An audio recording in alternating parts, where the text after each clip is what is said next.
Hello people of the internet, welcome to episode 18 of Paint to Life, the YouTube channel where we take tiny plastic miniatures, throw some acrylic paint on them, and breathe life into them with storytelling so that you might learn something new on the subject or perhaps take something to use in your own campaign. If this is your first time here, welcome to the channel. Please, if you like the content, like and subscribe. We appreciate it. If you're a returning visitor, welcome back. I'm GM Atank. Let's get painting.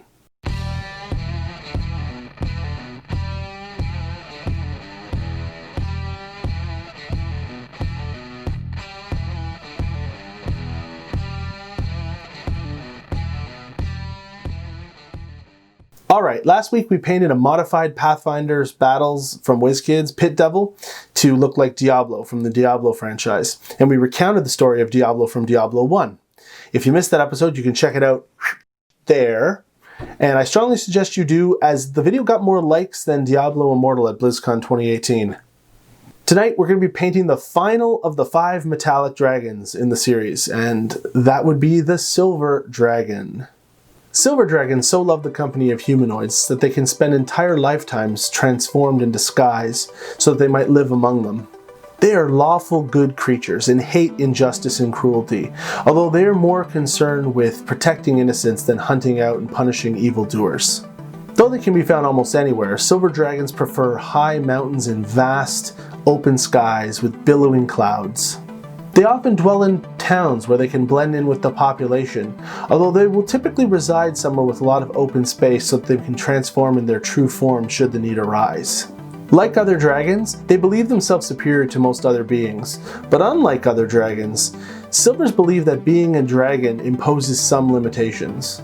They're happy to live more than 2,000 years, but they constantly fight their tendency to reflect on things and let opportunities pass them by. Shorter-lived species like humans must seize every opportunity that passes their way, which gives them a drive towards accomplishment that most dragons lack. So in short, silver dragons seek to take their own long perspective on the world and couple it with humanity's dynamism. Dynamism is our new word of the video, folks. Dynamism is defined as the quality of being characterized by vigorous activity and progress.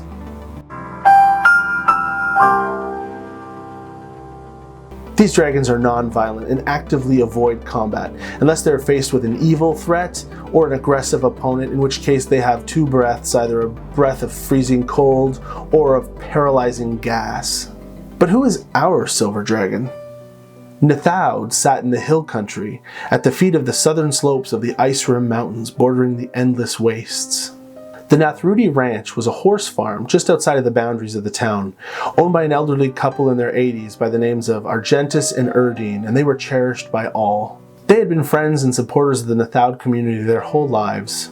Many townsfolk had actually worked at the ranch, and they were always kind and generous, as well as a source of shelter for those in need. Always the adventuring type, one day Erdene told Argentis that she wanted to go on an expedition to the glacier in the mountains. Argentis immediately rejected the idea, saying, "This year's horse fair is coming up in 3 months. I have some champion stallions I still need to prepare. It's just not possible. Perhaps next winter." Erdene was not dissuaded. She asked again and again. Each time her wishes got more and more persistent, until finally she would not take no for an answer. And of course, less than a week later, Argentis begrudgingly found himself loading supplies into a carriage and bidding farewell to their friends in town. The morning of the second day of travel, however, the man changed his mind, and he turned the carriage around to head back to Nathoud. Erdene was undaunted, and threatened to jump off the moving wagon, proclaiming, "We're going together, or I'll walk myself." Days later, with the glacier-capped mountains getting larger on the horizon, they were waylaid by 4 plains people on horseback, speaking the language of the Tukians. "Give us your cart and supplies, or we will take them from you, and more," they threatened. Argentis gets furious. Shaking slightly, he threatens them by pointing a loaded crossbow at their leader. "Is this the extent of your bravery, attacking 2 aged travelers?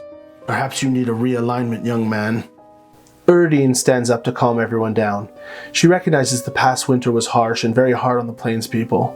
She offers them all of their supplies and the carriage without the need for any threats or violence. "There is more to your life than this, and your ancestors are watching you and judging you on your actions," she tells them. Feeling an overwhelming sense of shame, the leader stands down, retracts his threat, and bids them safe travel. "Thank you, warrior. We will be heading on foot at the glacier valley. We will leave the cart and supplies there. You are more than welcome to take them, she tells them. A day later, having reached as far as they can travel, true to her word, they release the horse from the carriage and leave the supplies as they continue up the mountainside on foot. Erdene struggles with the physicality of the task. When Argentis offers to carry her, she laughs and says, "No thank you. I wouldn't let you carry me when I was young, and I'm not about to let you start carrying me now. I will walk on my own 2 feet as I always have," she says. Upon arriving at the entrance of some ice caves, there was an ominous sound coming from within, gusts of air rushing out, which made it almost appear as the glacier itself was breathing. We could come back next year. I promise I'll bring you back next year." "There won't be a next year for me. Come on, husband." And she bravely walks inside the opening. Once inside, walking for a distance, the passageway opens up into a massive cavern. There's a steep chasm running the length of the room, so deep there's nothing but black at the bottom.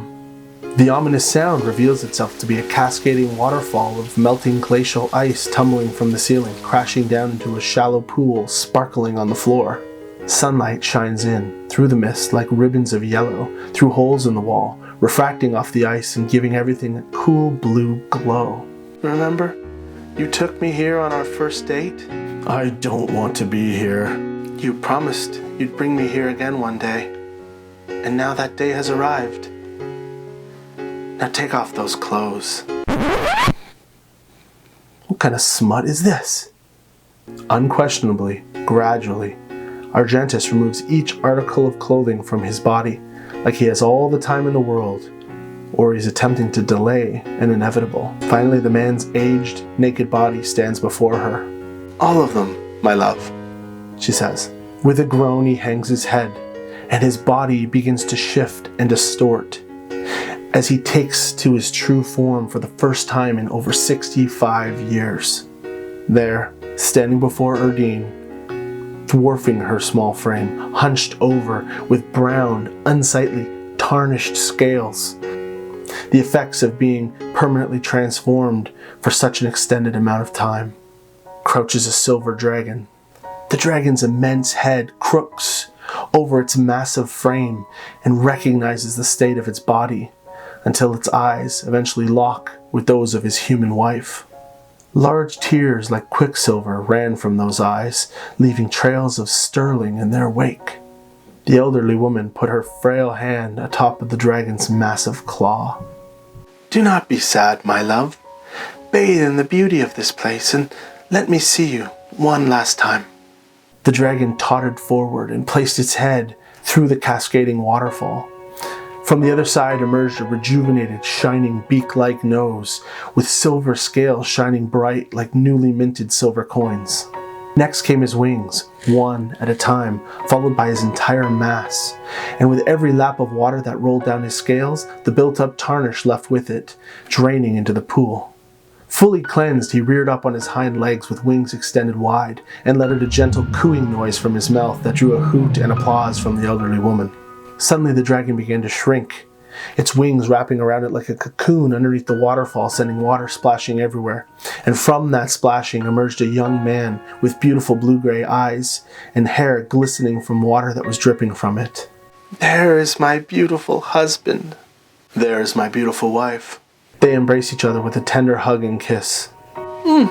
Taller than I remember." The young man begins to cry. "I will miss you," he choked through his tears. "And I you. But you will go from here and create yourself a new life, full of adventure and experiences and love." She winks. "Let me take you home." "No, I'd like to stay here. You know where to find me should you want to talk. I'll be here. And here." She puts her hand on his chest. "Thank you for the life you shared with me, my husband. May you have many, many, many more." Silver dragons so love the company of humanoids that they can spend entire lifetimes in disguise so they might live among them. Why do they put themselves through the agony of grief so many times after such a fleeting life has passed? For love. Isn't it obvious? Argentis, the faithful.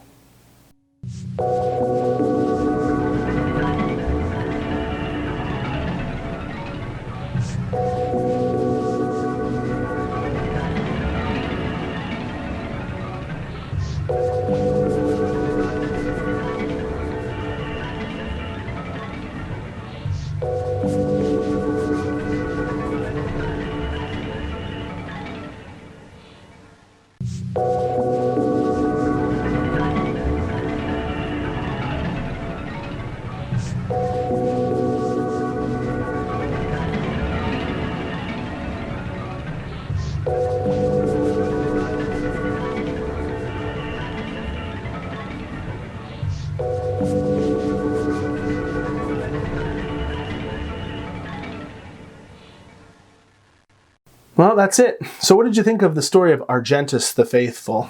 Here he is, finished for the shelf. According to my channel reports, 2/3 of the people who watch Paint to Life are not subscribers. If you like my content and want to help support me, please click that subscribe button and like the video. I'd much appreciate it. Thank you. I release new videos every Saturday, so you come back and check it out. As well, the painting video that runs up here during the video can be found released on the subsequent Tuesday. So make sure to check that out as well if you're painting along at home or want to paint and find out how I do some of the things that I do for the miniatures that I paint on the show. Next week, I'm going to be painting a commission job for the episode. It's a miniature from the game Kings of War. It's going to be hot. And then after that, we have the final of the chromatic dragons, the red dragon. And with that, we will have completed all 10 dragons together. And then, as I've said before, and I'll mention again, I have 2 surprises for when that's up. Head on down to your friendly local gaming store and pick up one of these awesome miniatures to paint. They have painter starting kits that have a little spectrum of paints in them with a brush and a miniature included from Games Workshop. Plus the WizKids have a great line of inexpensive, high quality models. That's most of the ones we paint on Paint to Life. So you can paint one of the ones we've painted or just grab one that suits your fancy. Give it a go. Thank you very much for joining me today. Have a great week. I'm Atank. Wash your hands, people.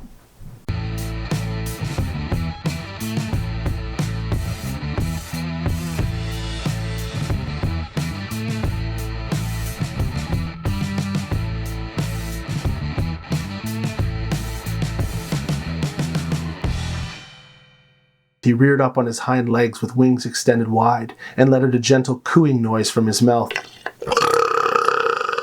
that drew a hoot and applause from the elderly woman.